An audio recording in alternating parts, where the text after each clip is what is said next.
Yes, I know the word has got around a little bit already, but it's King's Lynn, St Margaret's King's Lynn, what is now Lynn Minster. The reason you might not recognise it is that the building in front, which I think was the Sessions House, was demolished at some point in the 19th century, and so if you go there, you just now get the side view of the church.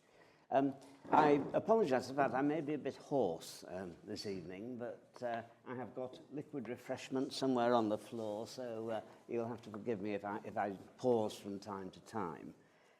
Right, well, let's make a start. And I mean, we think that we've been living through what we might call stirring times recently. We've had Brexit, we've had a year of 3 prime ministers, we've had war in Europe that we thought we would never ever see again. But this, in a sense, almost pales into insignificance compared to the changes that people in Tudor England had to live through between the 1530s and 1560s, when virtually everything that they'd taken for granted was turned on its head as a result of a Reformation. And I've just indicated there some of the things that happened. It all starts, of course, with Henry VIII wanting a divorce from Catherine of Aragon, the King's great matter. The Pope won't grant it, and consequently we get the break with Rome. Now, Henry did not want a Protestant church, but Thomas Cromwell, his chief minister in the late 1530s, is pushing in that direction. So is the Archbishop of Canterbury. But nonetheless, from about 1542, everything more or less goes back to Catholicism. It's just Roman Catholicism without the Pope, with the King now being the head of the church. And what I think would be a lot more noticeable to people is the changes that were actually taking place in the landscape of religion, and the changes to the buildings themselves. The fact that commissioners are sent out by Henry VIII to seize virtually everything of value. All the treasures that the churches had, their silver, their vestments, and everything else, are taken away and either melted down or sold to boast of the royal coffers. And also, to many people's great distress, the prayer book is introduced, the very first English prayer book, and many people regretted bitterly the end of the old Latin services. We thought they might have welcomed services in English, but they didn't. Right. Well, the biggest change of the lot, probably, is the dissolution of the monasteries, which had been such a central feature of English life since Anglo-Saxon times, and within 5 years or so, between 1537 and 1542, they're all dissolved. Once again, they're ransacked for their treasures, and they're ransacked for the lead on the roof and everything else, and you end up with what, in a sense, must have been a bit like, shall we say, Kirby, when the ironworks, steelworks closed, or the mining towns of the north when the pits go. You're left with this great gaping hole of just ruins that are left of what was once there. And Crowland is a very good example of this. Crowland, just over the border in Lincolnshire, is dissolved in 1539.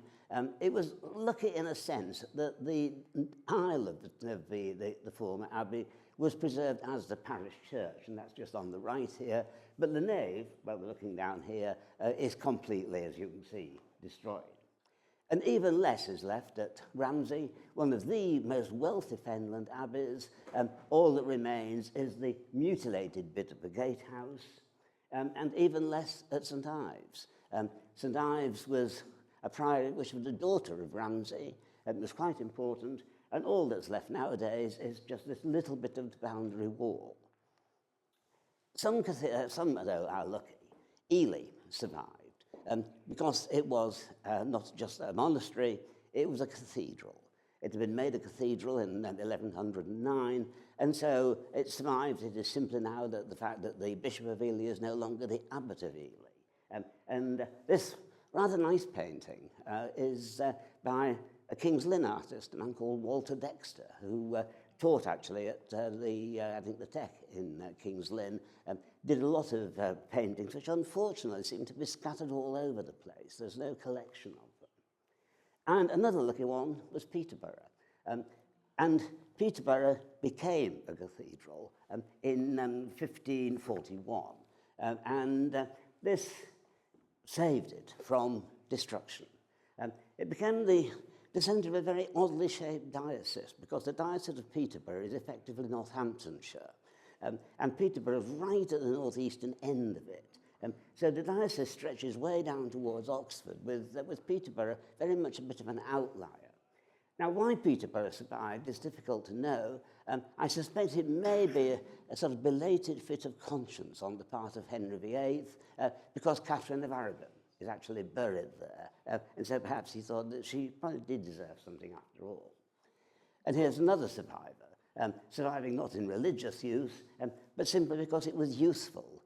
The Tower of the Greyfriars at King's Lynn, which was an important navigation mark for vessels coming into the harbour at Lynn.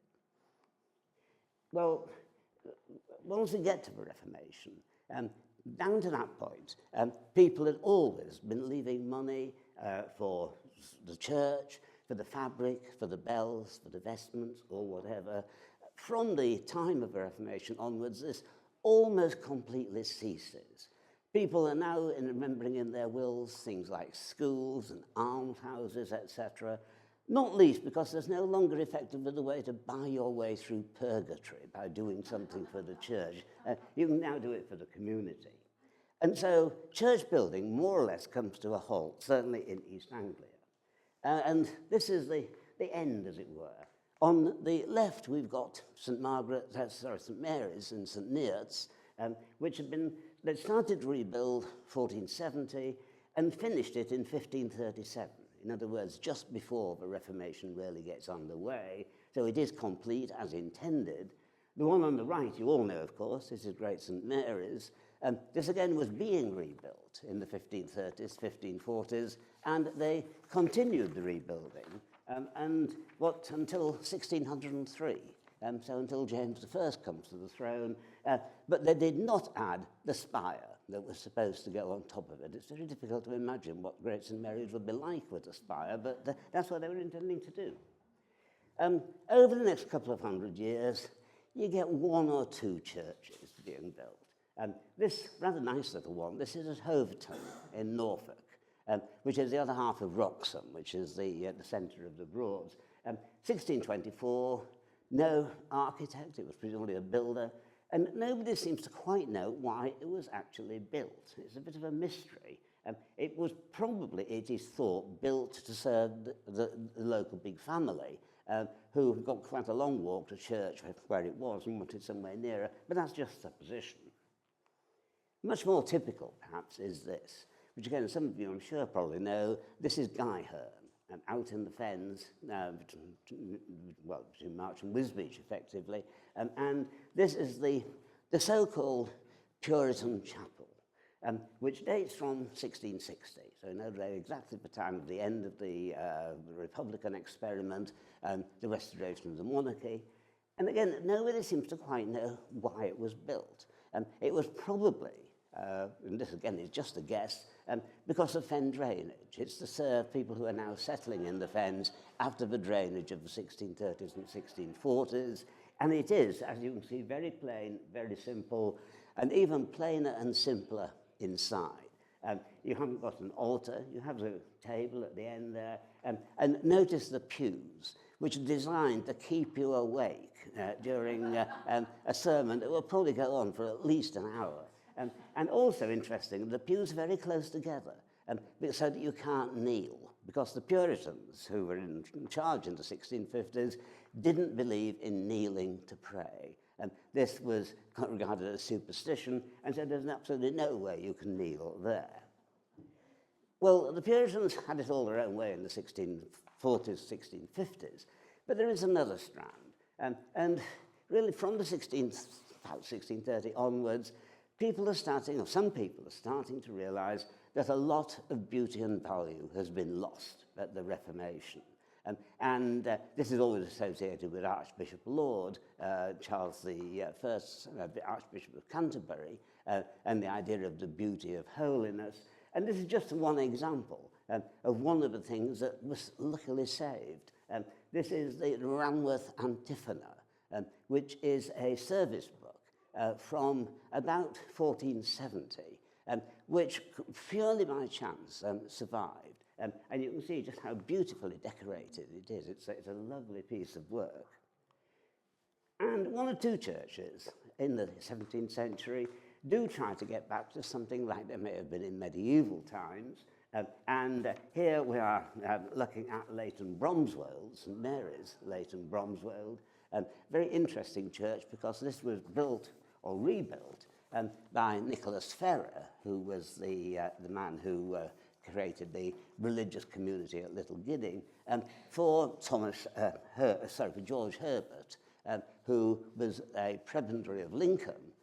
This was in Lincoln Diocese, and was appointed vicar. We don't know whether he actually came or not, but it is nice. You've got definitely a chancel, totally different to Guyher. But as the 17th, 18th century wears on, increasingly churches become not exactly the preserve of the well-off, but the well-off certainly use them to advertise themselves in both life and death. Effectively, you get an art gallery of the local gentry and aristocracy. The one on the left is an early 17th century monument. This is at Narborough, near King's Lynn, to Sir John Spelman and his wife, who are lying there, recumbent. The girl at the top right-hand corner is a baby who died in infancy, and another daughter on the left. The one on the right isn't very far from here. This is at Babraham, and it's a monument to the Bennet brothers, one of whom died in 1658, the other in 1667. It's a very interesting piece of work. I mean, it always strikes me it ought to be the subject of a caption competition. What are they saying to each other? Here's just another one of these inscriptions to these people who one suspects must have been impossible to live with. They were just so perfect. And this is at Herringfleet in Suffolk, and it's to, as you can see, it's Lancaster, and it's got this rather nice thing about exemplary tenderness in the conjugal state, which I rather like. So, basically, if there is architectural innovation, it's not the church itself that's going to do it. It's not the parishioners who are going to do it. It's going to be private patrons of one sort or another. In Cambridge, of course, this means basically the colleges, and here we've got two of the great 17th century chapels, both associated with Matthew Wren.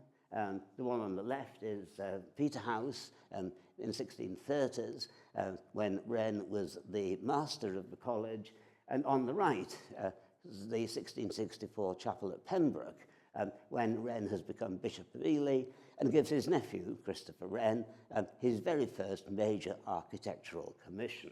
And most of these, I always say when I show these, most of these must have seemed glaringly modern at the time. Here's perhaps something rather more typical.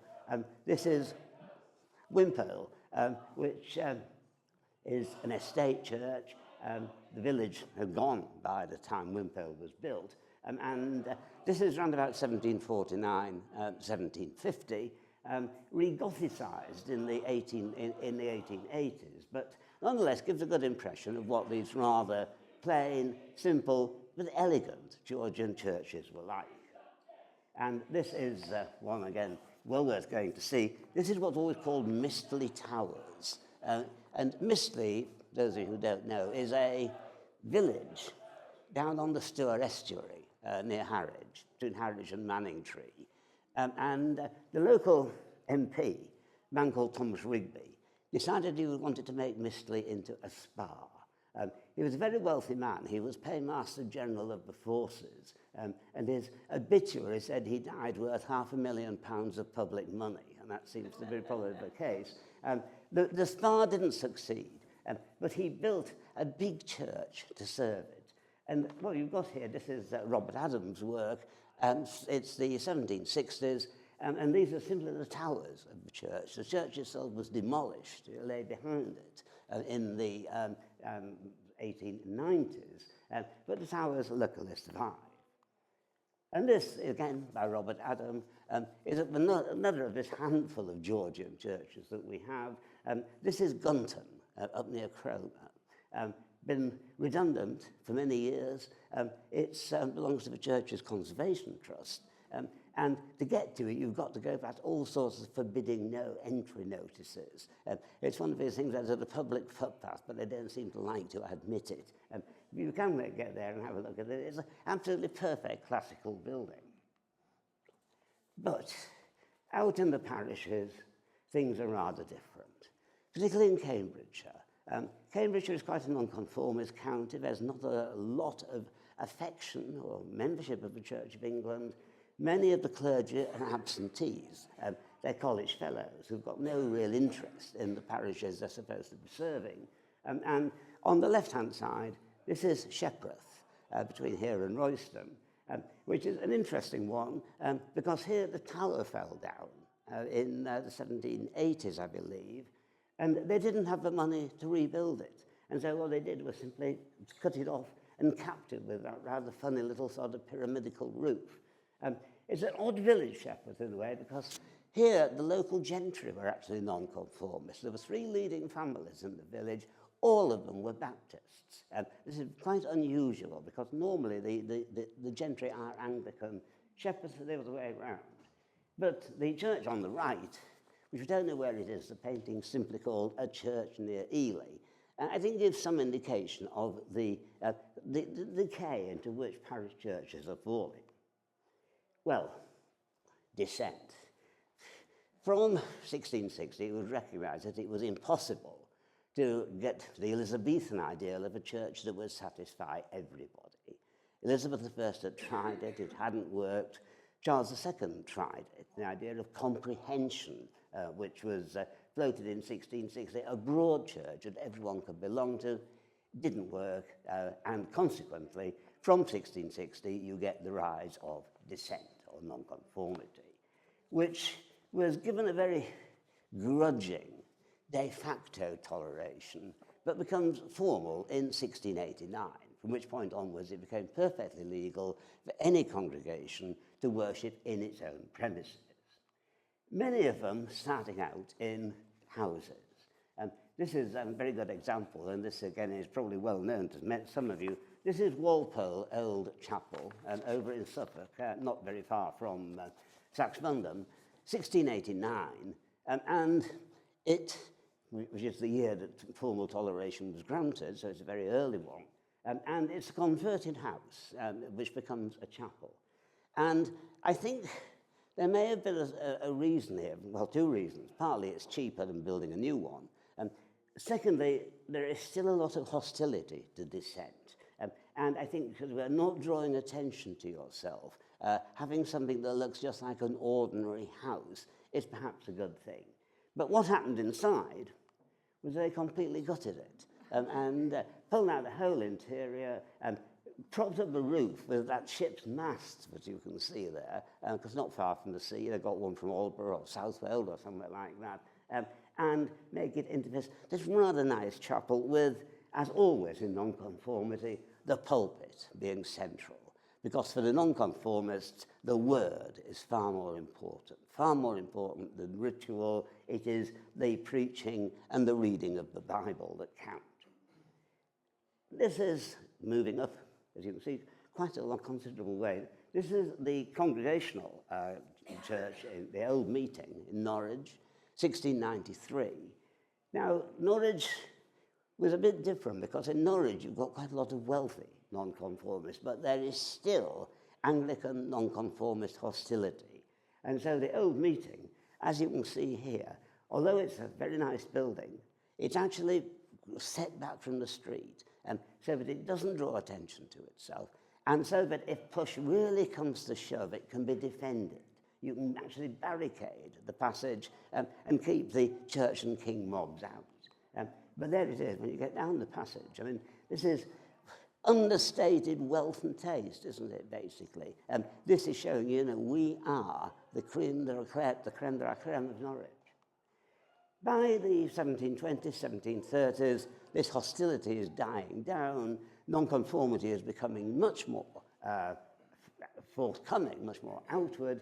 And this again in Norwich is the Octagon Chapel. It's built 1754, designed by a man called Thomas Ivory. And this really does become very much the centrepiece of Norwich, of civic Norwich. Virtually every mayor of Norwich attended the Octagon Chapel. They didn't go to the cathedral or St. Peter Mancroft or anything like that. It is becoming a very, very nonconformist establishment. But people are still meeting in houses, and this one isn't very far from here at all. This is at Teversham, and this is Spurgeon's cottage, so called because, there it tells you why it's Spurgeon's cottage. The Reverend Charles Haddon Spurgeon preached his very first sermon here, 1850-51.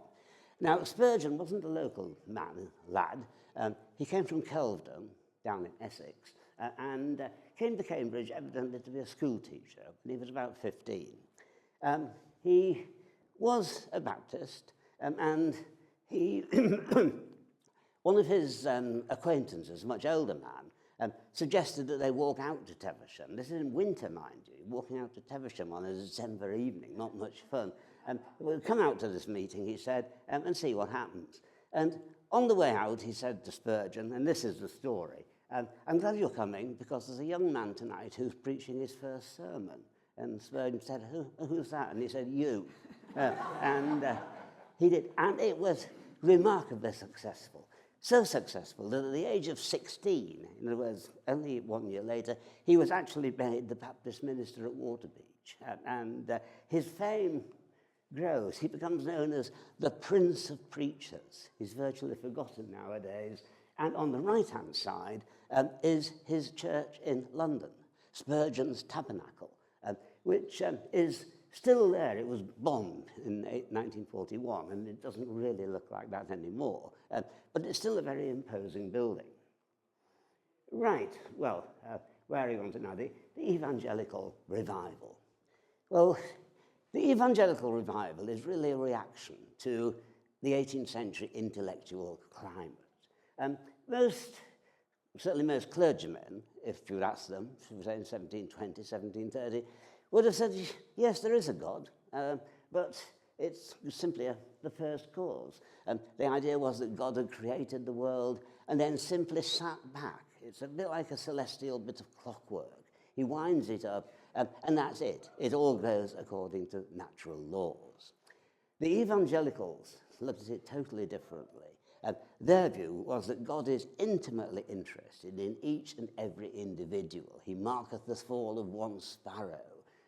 And evangelicalism is always associated, or nearly always, with undergoing a conversion experience. And always summed up in, I was blind, but now I see, the words of John Newton. And the consequence of this is that it starts with Methodism, with the Wesleys. It spreads to all denominations, including the Church of England, by about 1780, 1790. And it is fueled by the fears of social unrest as a result of the French Revolution. The idea is that religion should act as a social cement, should teach the poor to know their place, bless the squire and his relations, keep us in our proper stations, sort of thing. Consequently, there is this massive spread of evangelicalism and also an equally massive wave of church and chapel building, particularly in the industrial towns, but in East Anglia as well. And this is a good example. You all know this one, Christchurch, Newmarket Road, built to serve the working class suburb that was then known as Barnwell, designed by Ambrose Poynter, opened in 1839, and deliberately meant to be an echo of King's College Chapel. He saw it as the King's College Chapel for the working classes of Barnwell. It was partly paid for out of the Million Fund, which was a fund that was set up by Parliament in 1819 as a thanksgiving for the Battle of Waterloo, or the victory of Waterloo. But most of it was actually given. The money was given by the Reverend Charles Perry, who was a fellow of Trinity, and he gave £5,000 towards the building of it, which is a heck of a lot of money in 1839. The church commissioners gave about another 1,000. And Poynter was very busy. He also did St Andrew the Great, and of course, 1840, 1841, St Paul's Hills Road, which again is built to serve a working class area. It's built to serve New Town, this increasing almost slum area, even by the 1840s, south of Lensfield Road, between Hills Road and Trumpington Road, and bitterly criticised at the time. On the right-hand side, this isn't Cambridge at all, this is Harwich. And this is a typical interior of one of these churches that's being built in the post-Napoleonic Wars period. As you can see, it's Gothic, but it's built on the cheap. It's well worth going to have a look at if you're ever in Harwich, because it's actually almost entirely built out of iron. You wouldn't think it, but those columns, they are not stone and plaster, they are iron columns. And if you go along and knock them, you can tell they simply echo. And this is one which unfortunately has been lost. This is Wisbech. This is the Octagon Church in Wisbech, which was built in 1831 to serve the northern end of Wisbech. It's in the old marketplace, those of you who know Wisbech, north of the, just north of the River Nene, and got to get a railway in somewhere there. There is the Midland and Great Northern Railway's old market branch that just ran down the street and just terminated just like that. You often wonder how many times they got wagons off the end of the line and running away down towards the river. And Wisbech, unfortunately, has been very careless with its heritage. It's a great pity. It's lost a lot of fine buildings over the years. And this one was demolished amidst a lot of controversy in the 1950s. One or two of the interior fittings survive, but that's about it. And back to King's Lynn. And this is where we start to get the rediscovery of Gothic architecture, which architects had never actually forgotten about. We sometimes think they just turned their back on the Middle Ages. They hadn't. Any architect worth his salt could run up a Gothic building if he wanted. It just wasn't fashionable. But by the middle of the 18th century, it's starting to become fashionable because we've got the Romantic Revival, a new interest in medieval things. And what happened at King's Lynn is that there was a great storm in 1751 which blew down the southern tower, which is the right-hand one on the slide. It was completely blown down. It took most of the nave with it as it collapsed, and in consequence, the local, well, not local, but locally working architect Matthew Brettingham, who was working at Houghton for the Walpoles, came in and rebuilt it. And as you can see, quite a different picture on the right-hand side. He has gone Gothic, and he rebuilt the nave, again in a rather plain, simple sort of Gothic, but nonetheless it is Gothic. You wouldn't know, looking at it, that this was an 18th century church. But this is where it comes really much closer to home.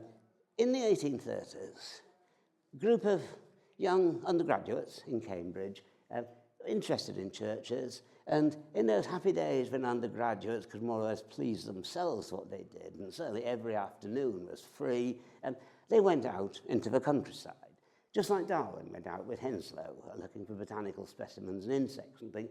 They went looking at churches, and it started off simply as antiquarian interest. Let's go and see what we can find. Very rapidly, they realised that the parish churches of Cambridgeshire were in an awful state, that they'd been neglected for at least 100 years. And this is the one that was in the worst state of all, St Andrew's, Cherry Hinton, with this great early English chancel, one of the best bits of early English in East Anglia. They found it was almost falling down, the door was open, there were pigs and poultry running about in the nave. It really was appalling. And in consequence, they said, well, we must do something about this. And they founded a society, the Camden Society, named after the Tudor Antiquarian, and it's usually known as the Ecclesiological Society. What they wanted to do was both to restore churches and to ensure that new ones were built in a proper medieval style. And they got their chance with the round church, because this, again, was in a bad state of repair, and they persuaded the vicar, rather, I think, against his better judgment, that perhaps they could have a go at rebuilding it. They hadn't got much architectural experience themselves, so they called in Anthony Salvin, who was one of the best-known architects of the time. This is 1840, 1841, or thereabouts, and he did rebuild it completely from the foundations up. If you look at the round church, illustrations of a round church, which unfortunately I haven't got one here, before Salvin got it, apart from the fact it's round, there's virtually no connection between the two. And supposedly only bit of the original medieval round church left is the window just on the right-hand side of the doorway. All the rest is Victorian. Well, the great exponent, of course, of Gothic architecture is Augustus Welby Pugin. Now, Pugin didn't do much work in East Anglia, largely, I think, because there is no wealthy Catholic aristocracy in East Anglia that could afford to employ him. But he did do one church, and this is St Mary's at West Tofts. Now, this is one which you will almost certainly not know, and you will notice the barbed wire around it, because this is in the middle of the Thetford battle area. So it is only once a year that you can actually get there. But nonetheless, this is what Pugin did, 1845 or thereabouts, and there is his lovely interior of the nave. And, of course, in Cambridge we have one of the great Victorian churches, and this is the new All Saints. This, of course, well, I'm familiar with this view. This is the old All Saints in St John Street, where St John Street becomes Trinity Street, which by the 1860s had effectively lost its local population. There was hardly anybody living around there. Everyone had moved out in the Barnwell direction. And the church, because of, you can see it juts out into the street, was a major factor in traffic congestion. And consequently, the decision was made to rebuild it in Jesus Lane where there were people. And this is it. The work of George Frederick Bodley, a relatively young man at the time, I think it was in his early 30s, and Bodley produces what really is, I think, one of the masterpieces of Victorian architecture. It's based on Ashbourne in Derbyshire. It's put on a very, very difficult site. It looks a big church. It isn't. It's actually relatively small, hemmed in by housing on all sides. But Bodley, because of the height and the way he treats the various architectural details, seems to make it look a lot bigger than it is. And, of course, it's not just the exterior, it's the interior of All Saints that people go to see when it's open. And this is the east window. And the east window is one of the great triumphs, once again, of Victorian art. This is virtually the whole of the pre-Raphaelite Brotherhood represented here. William Morris, all of them contributing to the biblical stories which are illustrated there. And the interior decoration, not an inch left undecorated. And this, again, is a complete contrast to the 18th century churches, which have been whitewashed, etc.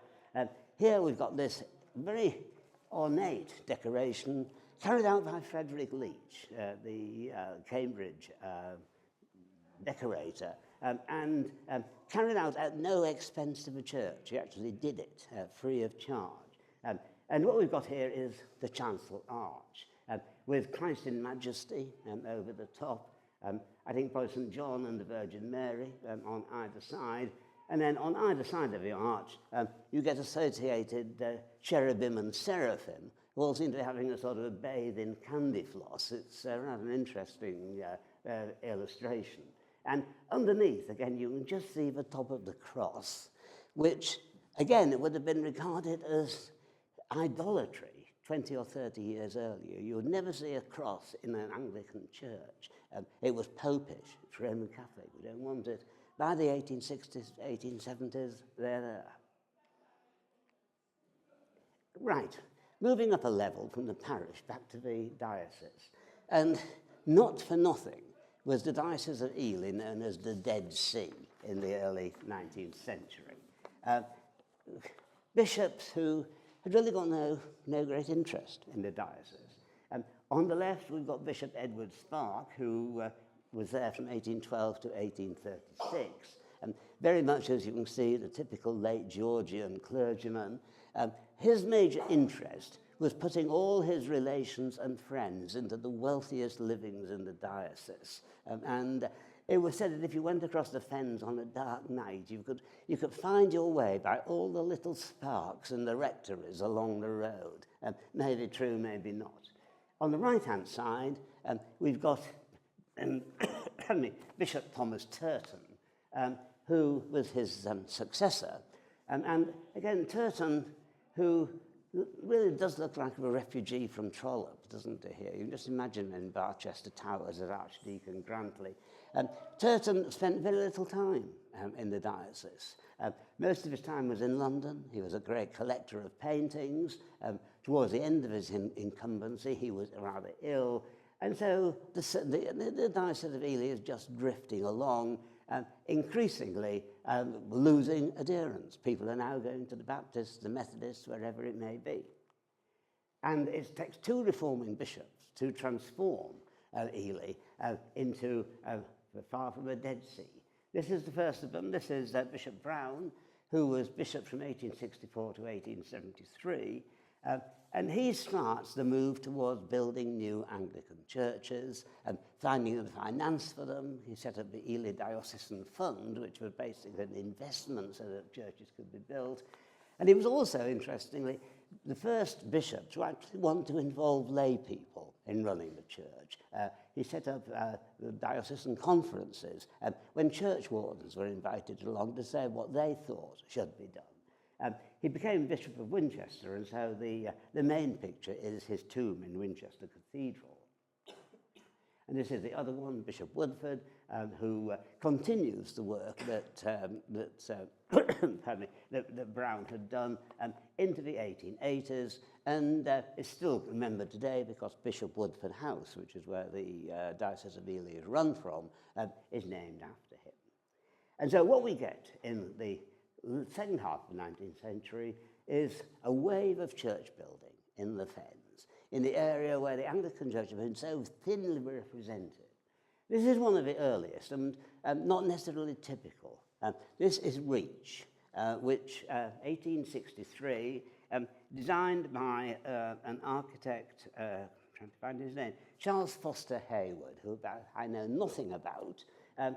Pevsner, in the first edition of his buildings of Cambridgeshire, says it follows no known architectural style, and I think you'll probably agree with me, it is a bit of an odd composition altogether.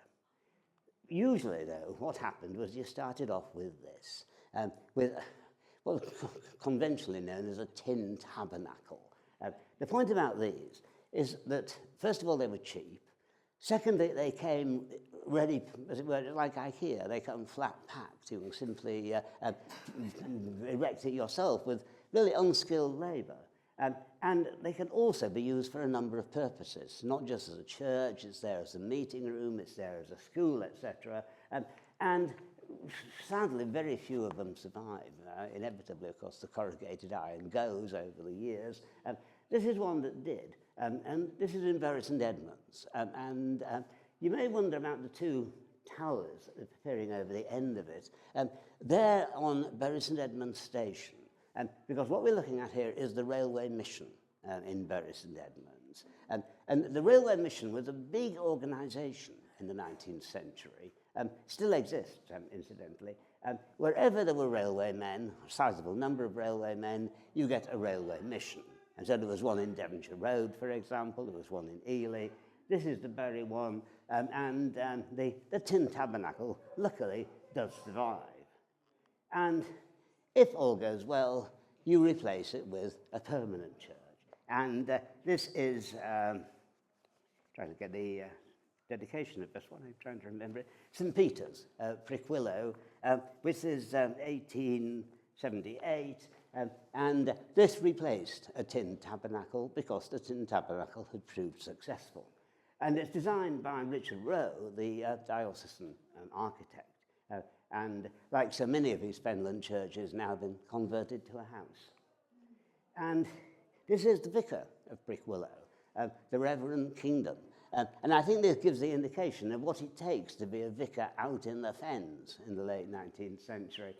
He's dressed, as you can see, for all weathers. He'd have been perfectly at home tonight, wouldn't he? He'd have been riding his horse along Mill Road to get here. But it does, I think, speak volumes of the fact that you've now got a new, committed and serious clergy. Moving back into Cambridge, St Matthew's, and this is effectively a daughter church of Christ Church and Newmarket Road.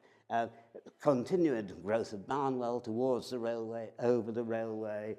And this bit of Barnwell, the Staffordshire Street area, was the roughest of the lot. It was felt this is where the church should be, where the civilizing mission of the church is needed. And the founding figure, the leading figure on the right is the Reverend William Beaumont. And Beaumont is a neglected but very important Cambridge figure. I seem to be running a sort of one-man campaign to try and get him recognised in some way. Fellow of Trinity, vicar of St Michael's in Trinity Street, and founder of the Cambridge School of Art. So he is effectively the man who founded Anglia, what is now Anglia Ruskin University.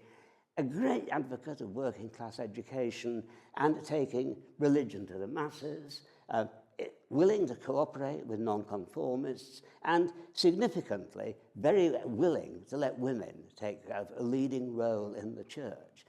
He died, unfortunately, in 1868, so he never saw St Matthew's completed, which again is by Richard Rowe. And it's an interesting church. It's octagonal. Again, built on a very awkward site, but if it's open, well worth having a look at. This one again, you all know, somewhat later, and here we are at 1869. St Barnabas, Talbot, Bury and Bassett Smith never finished. They started off, I think, with the chancel. They built the nave. The intention was to have a tower and spire, which the money was never there. It would have totally transformed the landscape of Mill Road if they had, but unfortunately they didn't. And again, just round the corner from here, St Philip's. Again, the continued expansion of the Barnwell area means that there needs to be yet another Anglican church. I meant to look up the architect of this before I came out, and I totally forgot, so my apologies for that. But as you can see, it's a plain, simple, but rather pleasing building. Well, I said that clergymen are more serious. That is very true. They are also still almost exclusively drawn from the upper middle and upper classes. And there are also now a lot of them. In the 18th century, it had been very common for the clergy to hold several parishes at once, just to make ends meet, if nothing else. From the late 1830s onwards, the ideal was a vicar for every parish, and a vicar who should be able to live in the style to which he'd become accustomed. And so consequently, you get these massive Victorian rectories and vicarages being built. This is the one at Little Shelford. And to a certain extent, yes, it does allow them to live as gentlemen. It also, as you will think immediately, puts an immense distance between the vicar and most of the congregation. You're not looking at equals. You are really looking up to somebody who you wouldn't want to cross. And also, they're now being educated. Theology is starting to be taught in the universities rather than just the medieval divinity, which had been the case hitherto. So in Cambridge, we get the new divinity faculty in St John Street, designed by Champneys, Basil Champneys. At the same time as he was designing Newnham in a completely different architectural style. He's using Queen Anne over at Newnham. He's using a sort of Tudor type of architecture here. And also training colleges for graduates who hadn't studied divinity but wanted to become clergymen. And this is the one at Ely that was set up in about 1885 on the right. But once you were in post, you could do more or less what you wanted if you were a vicar. The parson's freehold as it was called, meant that you got security of tenure. And unless you really were guilty of a sort of gross act of moral turpitude, you're in it for life. And you can do what you want. Nobody can stop you. This is Booton in Norfolk. This was designed, this is the church that was rebuilt almost entirely by the vicar between 1875 and 1891, the Reverend Whitwell Elvin.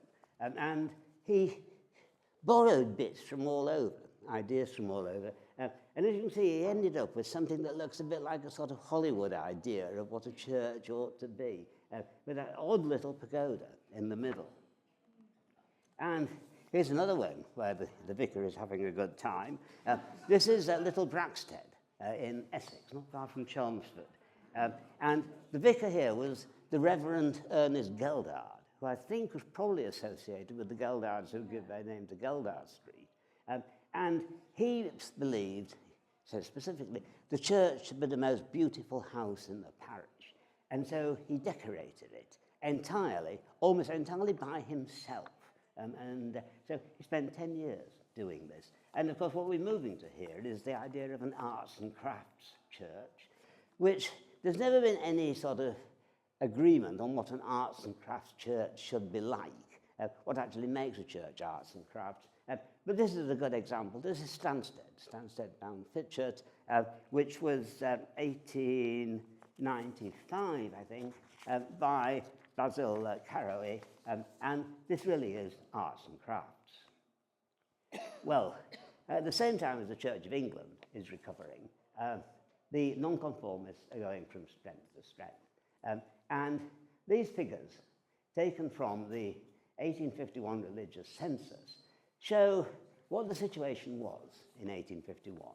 The census was a matter of controversy when it was published. What did it actually show? But there is general agreement that what it showed was that the Church of England was slipping towards minority status. It's got no real reason to be called the national church.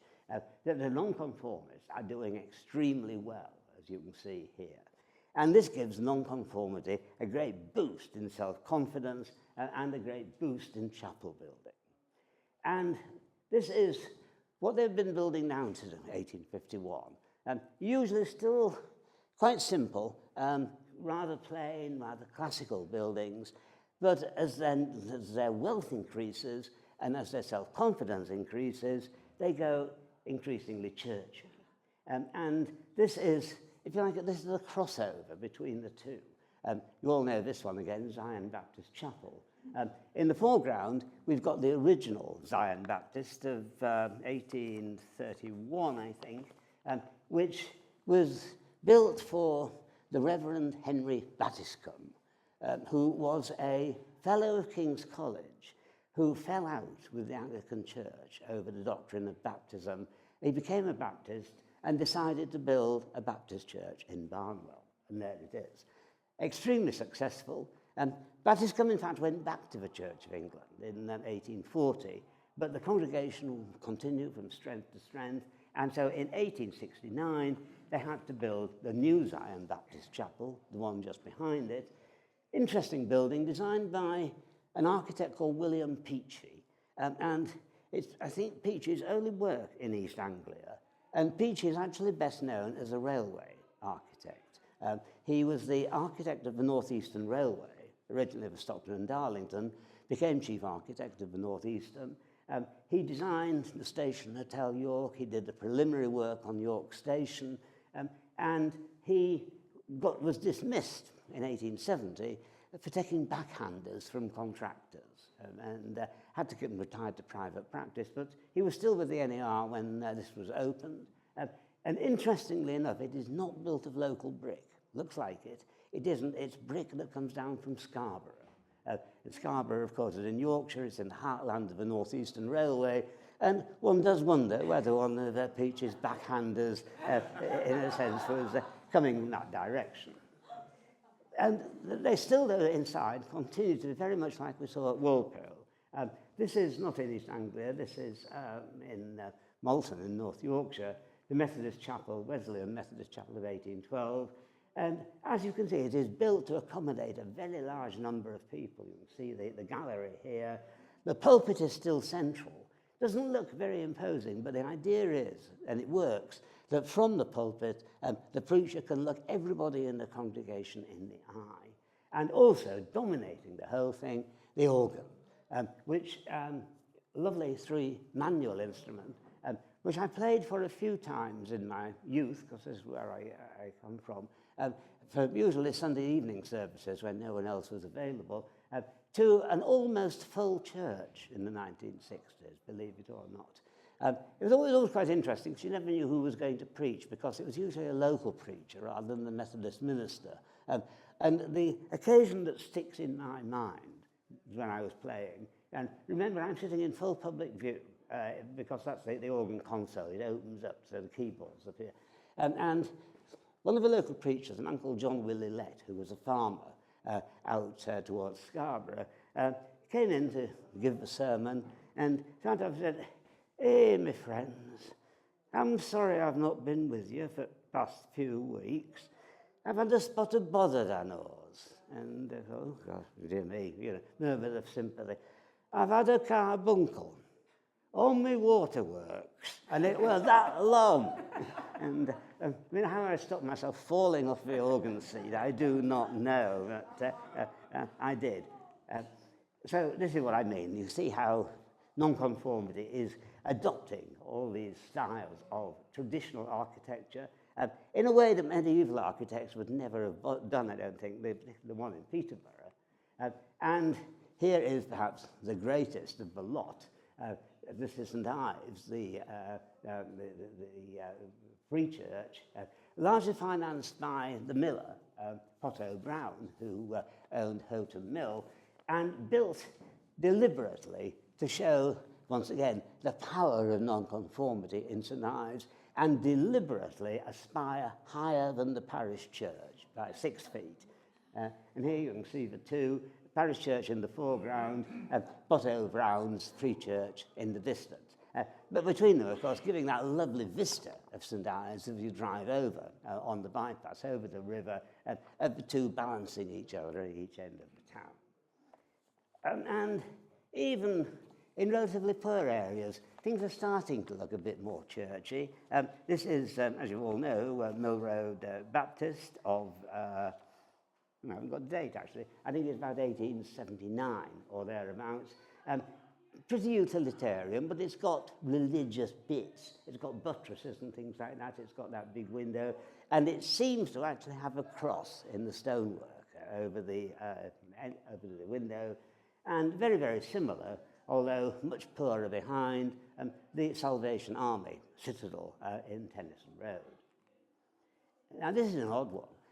This is one of the very few places of worship designed by Sir Edwin Lutyens, who, of course, we all associate with country houses. This is an Overstrand up in Norfolk, which at the time people were hoping would develop into a major holiday resort. This is the Methodist Church, which I always think when I look at this one, that the builder somehow misinterpreted the plans when he got hold of them. But nonetheless, it's an interesting composition. And, of course, the revival of Roman Catholicism, which really takes place from the 1850s onwards, after the defection of Newman to the Roman Catholic Church from the Church of England. It becomes quite fashionable to become Roman Catholic. And the consequence is that you get big Catholic churches. That's Cambridge's first on the left, which was in Union Road, and that, I think, is 1842. And on the right is its replacement, the Catholic, as we all know it, paid for very largely by Mrs. Lyons Stevens, a former operatic ballet dancer, and built in the expectation that it would become the cathedral of the new Roman Catholic Diocese of East Anglia, which didn't happen. And in fact, there wasn't a Roman Catholic Diocese of East Anglia until the 1950s, and Norwich was chosen as the seat of the bishop, not Cambridge. The original church, the Union Road one, was dismantled brick by brick and taken to St Ives, and that's it in St Ives. And this was designed by Puritan. I always think it was Puritan on and off day, but nonetheless, it is one of his few buildings. Well, moving into the 20th century, there's still a lot of church building going on, particularly with the growth of the new suburbs. This is St George's, Chesterton, with the tower, of course, being quite a prominent landmark in that part of Cambridge.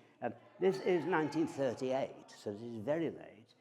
Italian in style, designed by T.H. Lyon. And even, this is just another good example. This is Galston. This is the Roman Catholic Church at Galston, same date, 1937, 1938. And this one I included because it's designed by Eric Gill. Again, one of the very few churches that Gill designed. And it's got a central altar, unusually, one of the very first churches to have a central altar. And this is an oddity, which you could easily miss. Another Cambridge oddity, 6 Mile Bottom. And 6 Mile Bottom was actually in the parish of Great Wilbraham. And it's, I think, probably the last village church to be financed by a local landowner. 1933, built by Ratty and Kett, the local builders, and as you can see, the foundation stone there gives some indication of who it was built for and paid for. Post-war continues, and new housing estates springing up around Cambridge have to have their Anglican churches, their nonconformist churches. And this is one of the most interesting of the 1950s churches. This is St James's, Wolston Way, 1956, designed by two architects, Maguire and Murray, and designed to be multi-purpose, just like the old tin tabernacles. It can be a church and it can be a meeting room, with the east end always being closed off. That is effectively the chancel. The rest of it can be used for all sorts of purposes. And again, one rather closer to home, St Martin's, Sewage Road, just a little bit later, 1961, and again a very interesting, innovative design, and it may perhaps not be coincidental that there always is a builder's lorry parked outside it. And occasionally you get rather inappropriate things being done to Victorian churches. This is what happened to poor old St Luke's in Victoria Road. And St Luke's is interesting because it looks very much like All Saints Jesus Lane, different end of the spectrum. All Saints Jesus Lane, always high church. St Luke's, always evangelical. So you've got the two, as it were, facing each other across the river. Moving into the post-war period and later, it becomes very difficult to actually see whether you're looking at a religious building or not. This is, again, you all know this one, Eden Street Chapel, which is 1982, built as part of the General Grafton Centre redevelopment, and replacing the original Eden Street Chapel, which I think you could say has got rather more character. And it may be significant, of course, that the best religious building of the past 20, 30 years in Cambridge is the Mill Road Mosque, which is really a quite remarkable piece of architecture. And it is not surprising it is so well known and that people come from a great distance to see it. And certainly the mosque is thriving in a way that I think can't be said for many of the Anglican and nonconformist churches, in spite of the fact that they still dominate the skyline. So certainly in Cambridge they do. We've got here St John's Chapel, All Saints Jesus Lane. But I think this is, again, just an example of what we see nowadays. I'm slightly cheating here. This is, as you can see, it's a chapel with a for sale notice outside. It's the old Quaker meeting house in Chelmsford, which was actually sold before this. This is the second sale. It was sold originally to Chelmer Institute of Higher Education in the 1970s, later part of Anglia Ruskin. They were there until the Rivermead campus was developed, and so this is its second sale. But it is something, and so many Victorian churches have fallen into disrepair, either been demolished, converted, or whatever. The for sale notices are everywhere. And I think it must be said, on any Sunday morning, there are far more worshippers at the the church of that little-known Cornish saint, Saint Tesco, than there are certainly in most Anglican churches. So there we are. Thank you for your patience.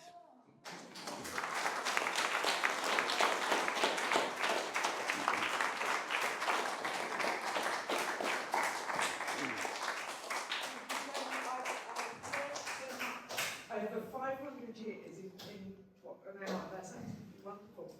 I know Tony will take some questions if you've got any. Yes. Why is it that Norwich has two cathedrals? I'm sorry. How is it that Norwich has two cathedrals? The interesting question. The short answer to that is I don't know. I mean, obviously the original cathedral is the Norman Cathedral. The big building, that's now the Roman Catholic Cathedral, is George Gilbert Scott, and I think it was built, again, in the hope it would become a cathedral. It wasn't a cathedral. It was all part, I think, of the Diocese of Northampton at the time. But it was built on a massive scale. It's far bigger than Our Lady and the English Martyrs, which is actually quite small. I don't like it, I must say, not particularly. It's got a rather clinical sort of feel to it when you go in. It's totally different to a medieval church, but it becomes the centre of the new diocese. So they've got to, I mean, once upon a time, and I think this would apply down to at least the First World War, the Roman Catholic Church would not have been allowed to do that, because from 1856, I think it's 1856 onwards, there was the Ecclesiastical Titles Act, which said that any Roman Catholic bishop could not take the title of an existing Anglican bishop. And so, for example, that's why we have a Roman Catholic Archbishop of Westminster, because that's not an Anglican title. It seems to have become a dead letter in the 20th century, and so there are two bishops of Norwich who evidently get on very well together, just like the two bishops of Liverpool. Two questions. One is, why the occasional hexagonal church building? What was the idea? The hexagonal one, I think there are two things. The hexagonal idea at St Matthew's was evident just again because it was a very awkward site. It was, I think, an old brick pit that was filled in. The hexagonal idea more generally, it's the Ely octagon that's being copied. So you find it several places. Great Shelford. Great Shelford it's a bit like Sheppereth. The tower fell down at Great Shelford, about Great Shelford, about the same time.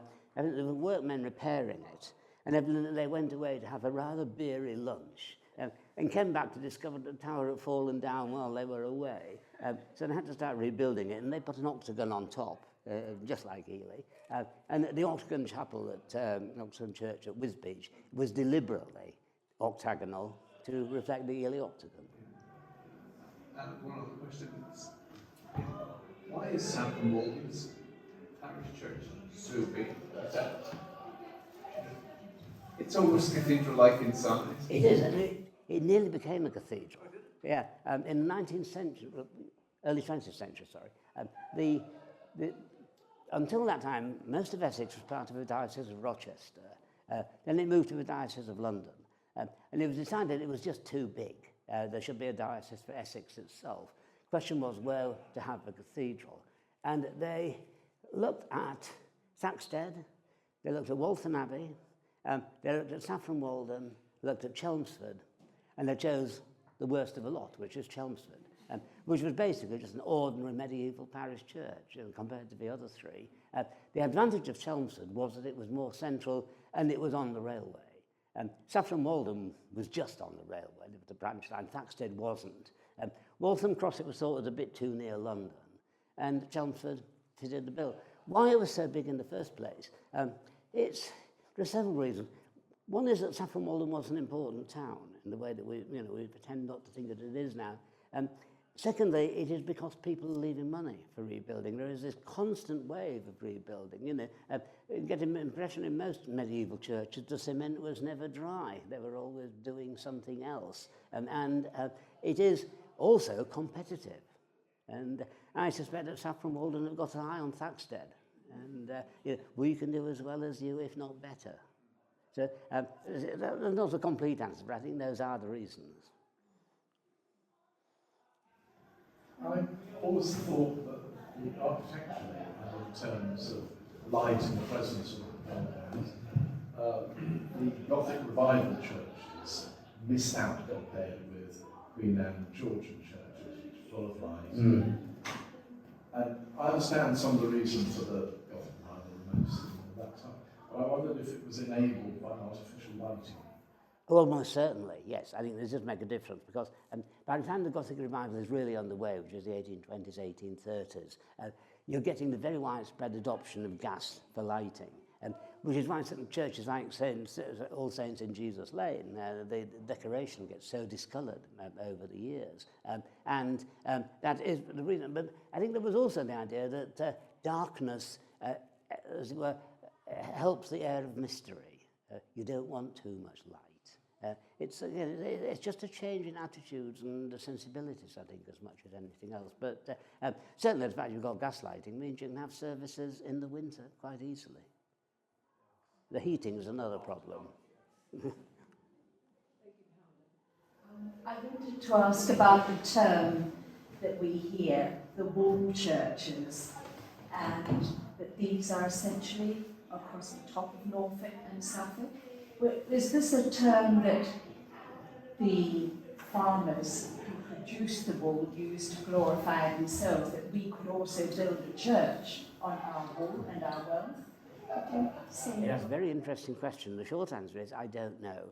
I suspect very strongly it wasn't used at the time. I think it's a historian's or an architectural historian's term. But when it actually comes into use, I have not got the slightest idea. I suspect it's probably 19th century, possibly even 20th century. But as you say, it's applied to that great swathe of churches down on the Norfolk-Suffolk borders, the whole lot running across from King's Lynn towards Wisbech, etc. And you're quite right, it is the wealth of the wool trade that produces them.